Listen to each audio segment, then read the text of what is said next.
Bismillahirrahmanirrahim. I am Professor Dr. Shahid Rasool. I am consultant gastroenterologist and hepatologist.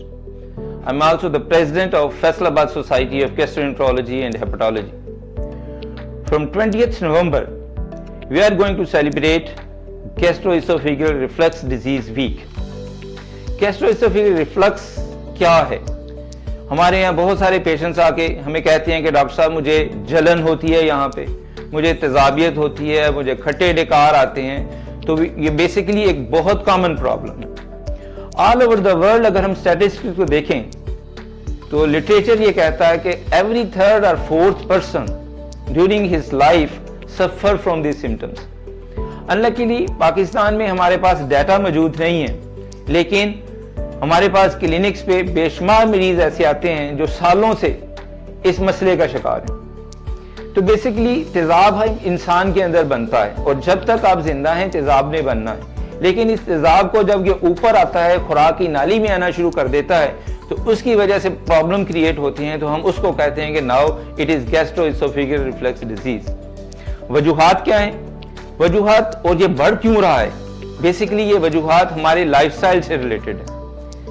हमारा lifestyle day by day खराब होता जा रहा है, फिजिकल एक्टिविटी कम से कम होती जा रही है, ईटिंग हैबिट्स बुरी से बुरी होती जा रही हैं, हमारे खाने की जो हाइजीन है वो खराब से खराब होती जा रही है। तो बेसिकली रिफ्लक्स डिजीज के ज्यादा कॉमन होने की वजूहात ये है कि एक तो ये है कि अगर आप टाइम पे खाना नहीं खाते तो इसकी वजह से प्रॉब्लम बनते हैं। इसके अलावा ये जो फास्ट फूड्स हैं, केमिकल्स हैं, फिजी ड्रिंक्स हैं, ये सारे इन सिम्टम्स को वर्सन कर रहे हैं। ओवर द काउंटर ड्रग्स इस्तेमाल की जाती हैं, स्पेशली जो पेन किलर ड्रग्स हैं वो इफेक्ट करती हैं। और एक बहुत इंपॉर्टेंट फैक्टर टोबैको का है। तंबाकू किसी भी शक्ल में अगर इस्तेमाल किया जाए, चाहे वो पान की शक्ल में है या स्मोकिंग की शक्ल में है, तो उसके साथ ना सिर्फ एसिड की प्रोडक्शन बढ़ती है, बल्कि उसके साथ खुराक की नाली में जख्म बनते हैं, मैदे में जख्म बनते हैं और इवन खुदा ना खास्ता कैंसर भी बन सकता है। तो अगला सवाल ये है कि हम इससे बच कैसे सकते हैं? तो जैसे मैंने पहले कहा कि बेसिकली लाइफस्टाइल है। बचने का तरीका बहुत सिंपल है। नंबर 1, आप अपने खाने के औकात को बेहतर कीजिए, स्पेशली लेट नाइट खाना जो है और जो आजकल एक फैशन बन गया है वो मसले क्रिएट कर रहा है। टाइम पे खाना खाइए और जो हमारे इस्लाम ने हमें कहा है कि अपने पेट को खाली छोड़ के खाना खाइए, एक दफा उसको भरने की कोशिश ना करें। फिर रात के खाने के बाद चहलकदमी कीजिए।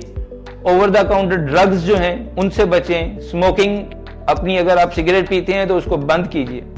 इसके अलावा पाकिस्तान में एक बहुत बड़ा प्रॉब्लम हमारे खाने की हाइजीन का है। पानी अच्छा नहीं है, खाने वाली चीज़ों में मिलावट है। तो कोशिश कीजिए कि अगर आप पानी अच्छे वाला पीजिए, उसको कम से कम बॉयल कर लें।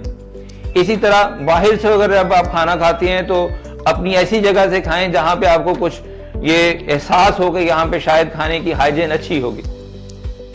तो अगर आप इन सिम्टम्स को कंट्रोल करना चाहते हैं तो आपको अपना लाइफस्टाइल ठीक करना होगा।